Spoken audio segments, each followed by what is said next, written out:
Anda akan mengikuti Risalah Ramadan RRI Bandung, gerbang menuju rahmat Allah yang penuh berkah dunia akhirat. Assalamualaikum warahmatullahi wabarakatuh. Alhamdulillah wassalatu wassalamu ala Rasulillah wa ala alihi washabihi wa mawala la haula wala quwwata illa billah. Pendengar dan pemirsa RRI Bandung, alhamdulillah Risalah Ramadan RRI Bandung kembali hadir di Ramadan 1444 Hijriah. Insya Allah hadir menemani makan sahur Anda dari pukul 3 hingga pukul 3.30 waktu Indonesia Barat. Pendengar dan pemirsa, pagi ini narasumber kami yaitu Dr. Anda Ana Rosdiana. Dan alhamdulillah beliau sudah hadir. Assalamualaikum Umi. Waalaikumsalam warahmatullahi wabarakatuh. Sehat pagi hari ini ya? Sehat. Alhamdulillah. Baik, pendengar dan juga pemirsa, tema kita yaitu kiat-kiat berpuasa dan Tibun Nabawi. Untuk itu langsung saja kita simak paparan dari narasumber kita, Umi Ana. Mangga. Terima kasih, kita masih membahas tentang kesehatan Islam.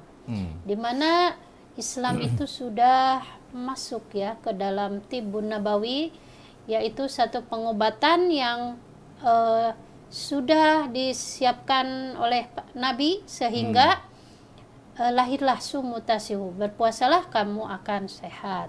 Jadi sehat itu adalah pilihan. Jadi pilihan kita. Jadi sehat itu adalah investasi.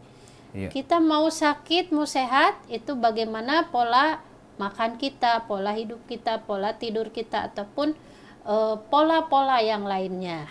Nah, dalam kesehatan Islam atau Tibun Nabawi, ini puasa itu adalah bagian daripada kesehatan kita. Karena di dalamnya ada pola yang harus dikerjakan. Jadi sehat itu bukan saja di dalam makan minum, tetapi juga ada pola puasa yang harus kita kerjakan, dikarenakan puasa yang ada di dalam 30 hari ini itu luar biasa pekerjaannya di dalam tubuh kita. Ya, 30 hari pertama itu adalah pembersihan racun, yang gula darah, yang kolesterol, asam urat, ataupun racun-racun metabolisme itu akan keluar. Sehingga 10 hari ini kita akan lemes. Karena tadi pengeluaran racun yang yang dikeluarkan oleh tubuh kita. Jadi jam 11 sudah lemes gitu ya. Karena efek dari tubuh kita. Ada yang mungkin muntah-muntah. Nah, muntah-muntah karena kelebihan daripada angin di dalam tubuh ini. Maka bagaimana supaya kita ini bisa tidak batal ya puasanya, maka kita harus mempersiapkan satu, yaitu pola makan. Nah, pola makannya bagaimana? Jadi pola makan itu adalah sama dengan pola makan yang biasa. Jadi kalau makan itu kan kita dengar nih azan, Allahu Akbar, kita sudah di depan nih makanan ya, makanan yang oleh Allah silahkan wakulu wasrobu wala tusrifu. Makan, minum, jangan berlebihan. Nah, kelebihan inilah yang akan nanti jadi penyakit. Yang pertama adalah makan kita tuh harus pelan-pelan. Ya, dikunyah. Nih, pas buka minum dulu air putih. Nah, hindari air es. Nah, jadi kita kan kalau buka langsung yang es-es gitu ya. Nah, ini hindari, karena ketika minum es itu pencernaan kita berhenti. Jadi jangan yang dingin ya. Iya, tapi kalau kita minum yang hangat, metabolismenya jalan. Nah, tapi kalau kita minum es, perut kita enggak bisa. Karena dalam lambung kita itu tidak panas, tidak dingin. Lebih cenderung kepada panas. Nah, kalau dia dingin, ya berhenti dulu, dia tidak mencerna. Nah, jadi sama seperti ketika saya ke Mekah, kemana gitu ya. Tubuh kita ini kan dalam kondisi dingin. Nah, kita jangan minum es. Karena es itu dia akan istilahnya tidak jalanlah pencernaannya gitu ya. Nah, dia jalan kalau sudah hangat. Nah, jadi yang pertama hindari air es. Yang keduanya, nah kita minum yang hangat, air putih. Nah, Rasulullah itu biasa berbuka dengan apa? Kurma. Nah, kalau zaman-zaman dulu tuh enggak ini ya. Kurma itu asing. Tapi sekarang di mana-mana sudah banyak kurma, alhamdulillah. Ya, nyage cenah umi aya kurma gorengan deui. Nah, jadi memang itu ilmu baru ya, makan dengan kurma. Nabi itu hanya buka itu berapa? 3. Setelah saya teliti, oh luar biasa. Kurma 3 itu sama dengan sepiring nasi.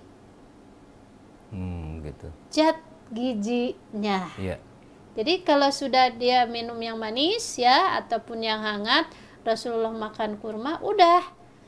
Dia tuh langsung sholat. Nah, berbeda dengan kita yang mau, ya ketika puasa teh segala disiapkan. Semua. Dari A sampai Z ya, makanan teh penuh gitu. Kalau Ramadan tuh luar biasa ya, banyak sekali yang nyumbang. Apalagi kalau di pesantren ya, banyak sekali yang nyumbang. Meja penuh aja ya. Ya, tapi kata Allah, wakulu wasrobu. Makan. Wasrobu, minum. Ya, itu perintah. Wala tusrifu. Jangan berlebihan. Nah, berlebihannya apa? Memang sih kalau puasa itu banyak makanannya. Yeah. Makan ini. Akhirnya ngantuk. Nah, itu kenapa? Karena kita berlebihan. Jadi, memang yang pertama ini adalah kuncinya ada di diri kita. Makan. Yang pertama adalah air putih ya ketika buka itu ya. Yang keduanya usahakan buah-buahan. Buah-buahan itu mudah dicerna tubuh. Jadi si tubuh kita tuh nggak kaget ya. Tiba-tiba makan nasi gitu ya. Karbo berat. Nah, tapi usahakan yang ringan-ringan dulu deh. Jangan langsung makan. Jadi makanlah yang ringan-ringan dari buah-buah atau sayur. Nah, yang keduanya adalah sambil dikunyah makannya, jangan tergesa-gesa.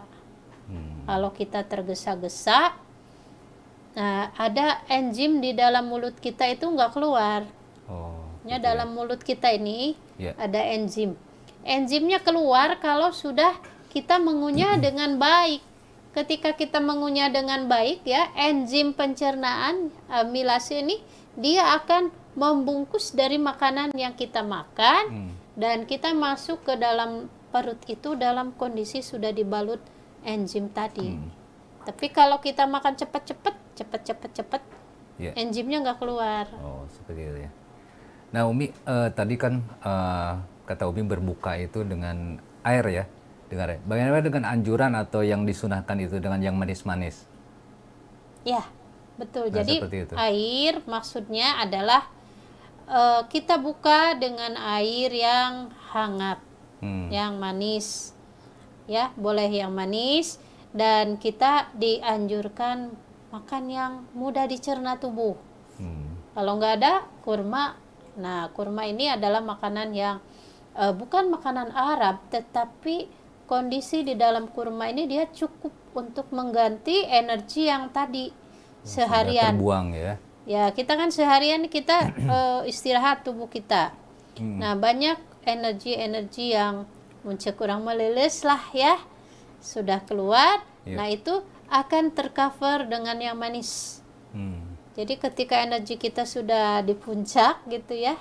Nah, itu dengan minum atau makan yang manis atau sunnahnya adalah kurma, itu akan mengganti daripada dehidrasi tubuh kita dalam waktu sehari. Jadi dianjurkan yang manis nih dari buah-buah. Jadi es buah. Terus juga berarti dianjurkan makanan-makanan itu yang lembut-lembut dulu yang gitu lembut. Ya kalau di saat buka.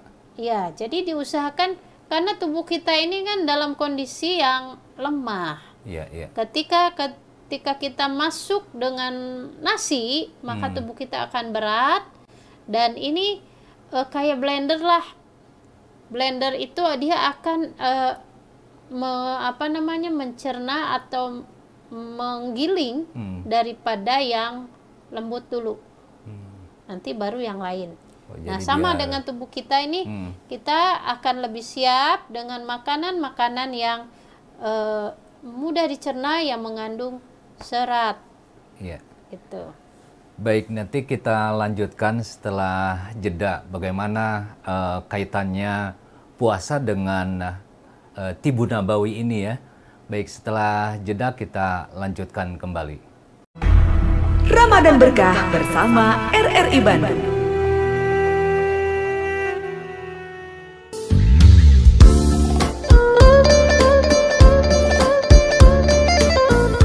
Puasa adalah perisai.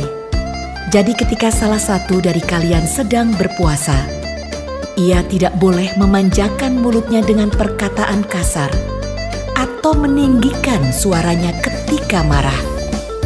Jika seseorang menghinanya, biarkan dia berkata, "Aku sedang berpuasa."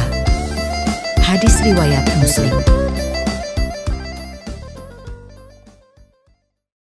Pendengar dan pemirsa Risalah Ramadan RRI Bandung, masih bersama kami dalam tema kiat-kiat berpuasa dan Tibun Nabawi.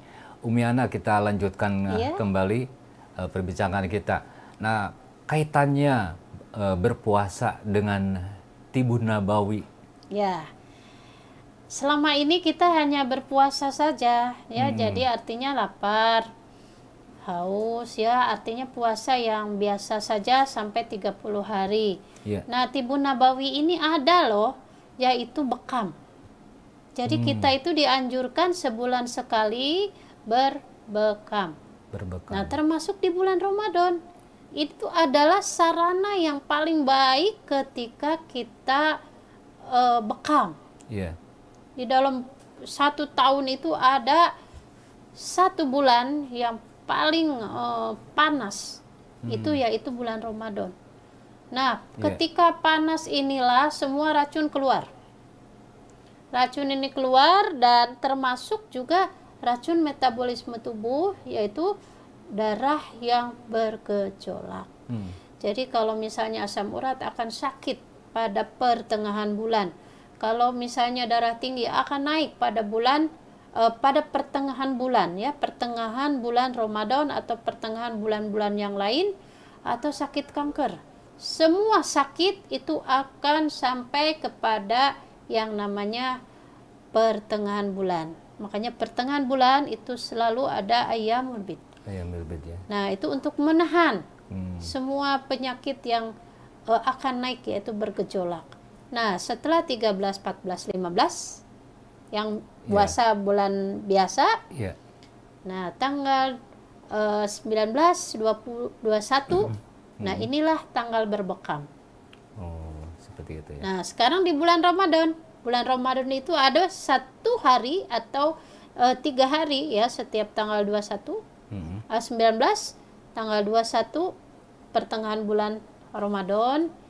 Ini kita dianjurkan untuk berbekam.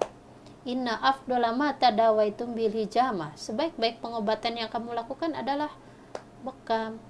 Jadi ketika kita ambil berbekam pada pertengahan bulan itu, maka kita akan mengeluarkan racun yang tingkat tinggi. Karena kan kalau bulan biasa masih diisi dengan makan. Yeah. Tapi di dalam Ramadan ini kita semua diistirahatkan dan racunnya dikeluarkan. Jadi ketika keluar dari bulan Ramadan ini fresh, ya, racunnya sudah dikeluarkan, yaitu dengan berbekam. Yeah. Gitu. Nah, salah satu metode dari Tibun Nabawi itu sendiri, ya, artinya pengobatan ala Islami. Yeah. Selain berpuasa, kemudian ada berbekam, ada apa lagi? Nah, kita dianjurkan, ya, selain kita ibadah nih, salat taraweh kan, nah itu 11, ada yang 21, atau itikaf, ya, salat malam, dan semua kegiatan itu kita harus lakukan ditambah kita harus menambah nutrisi saja, yaitu madu. Madu ya. Dalam madu itu asyifa fi salasatin syahr batil asal wa syartatinul mijam muqayyatinar. Jadi kesehatan kita itu akan terbantu yaitu dengan bekam. Yang kedua minum madu. Nah, madu ini ketika kan kita buka madu, oke. Nanti mau sholat taraweh kan capek tuh. Madu. Sahur kita juga harus minum madu. Jadi 3 kali nih. Boleh kapan saja atau ada aturannya? Nah, madu ini tidak ada aturan. Yang penting kita minum madu, dia itu menambah daripada zat darah. Jadi dia nutrisi darah. Nah, madu ini disebut sebagai minuman yang terbaik ya. Minuman yang terbaik, apalagi Ramadan kita banyak sekali kegiatan.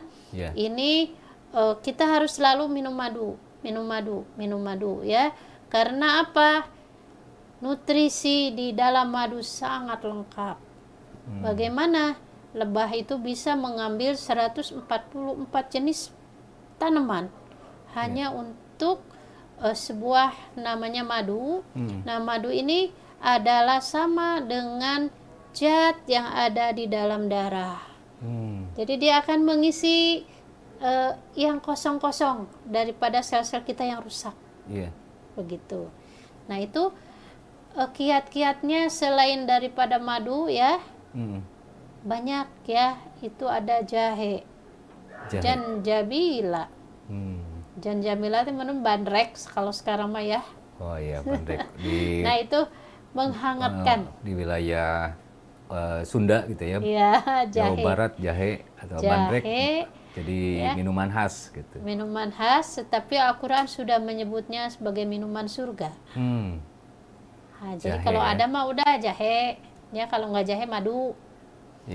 Nah, itu untuk menambah stamina. Jadi ketika kita sahur, ya kita mau sehat nih untuk mempersiapkan hari sehari ini, kita harus minum madu minimal 2 sendok. Minimal 2 sendok atau mau lebih lagi tambah jahe, tambah lagi zaitun. Cahaya di atas cahaya. Banyak orang yang darah tinggi, asam urat, kolesterol atau stroke itu sangat membutuhkan zaitun.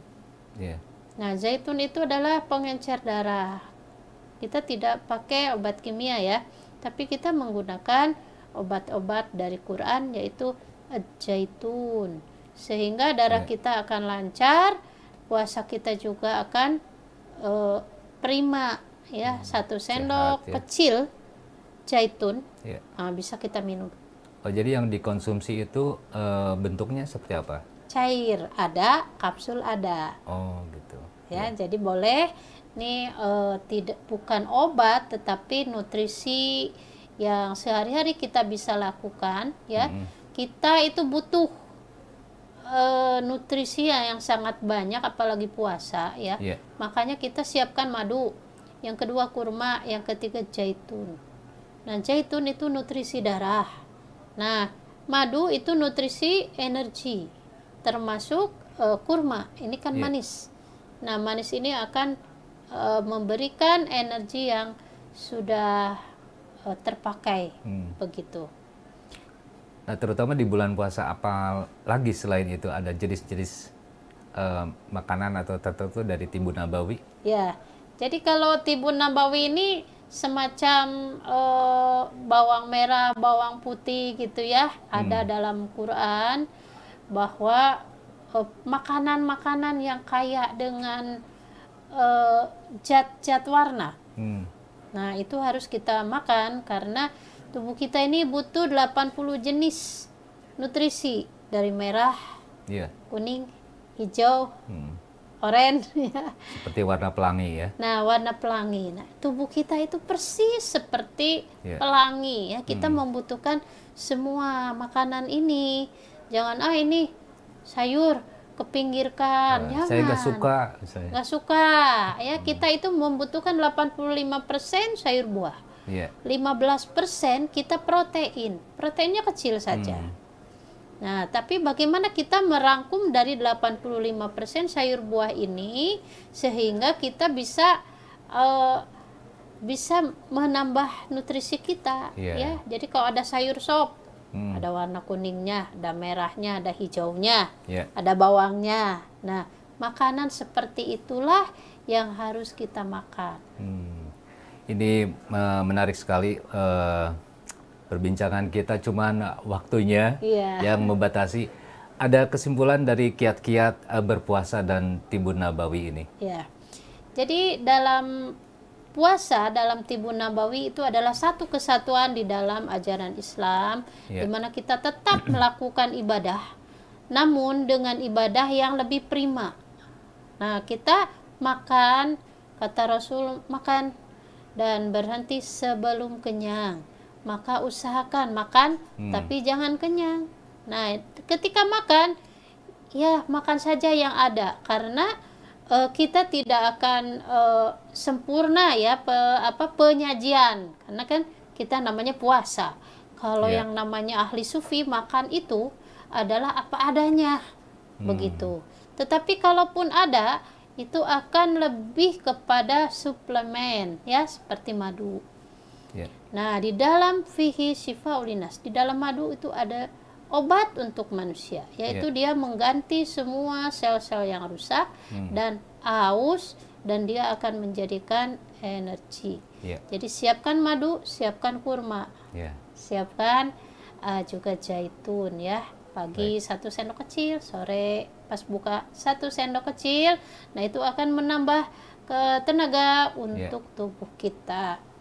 Baik, terima kasih Umi Ana atas penjelasannya berkaitan dengan kiat-kiat berpuasa dan Tibun Nabawi. Pendengar dan pemirsa Risalah Ramadan, demikian perjumpaan kita di pagi hari ini. Terima kasih atas perhatiannya. Billahi taufiq wal hidayah. Wassalamualaikum warahmatullahi wabarakatuh. Demikian telah Anda ikuti Risalah Ramadan RRI Bandung. Nantikan acara kami selanjutnya.